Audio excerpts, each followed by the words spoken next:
What's up mga coins? So, bubuksan natin tong si Granda's Sweet and Delicacies Sylvanas. So, ano to? Review natin yung box niya, no?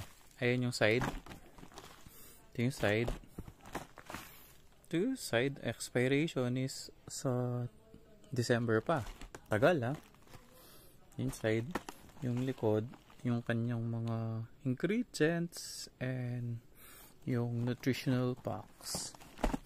Then, buksan natin. Meron siyang shield. Sealed eh. Ayan, oh, may plastic.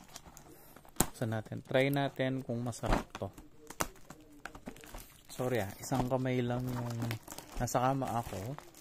And nakuha ko nga pala to nung sa binyag ng inaanak ko sa Guagua.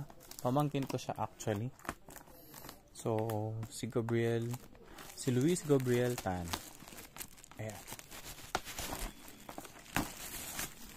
Unsealed na natin.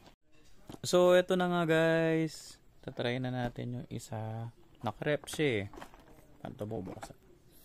Wow!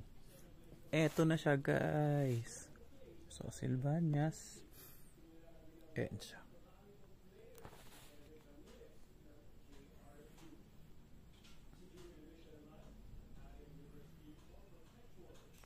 So, tatry na natin siya guys.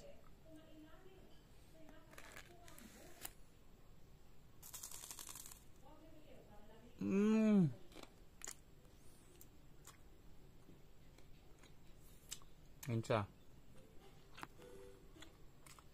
Ayun o. Ang sarap. Solid ang sarap. Sa pambite. Solid. Ang sarap. O, try nyo ito. Mas try itong Sylvanas Pampanga. Thank you guys. Love ya.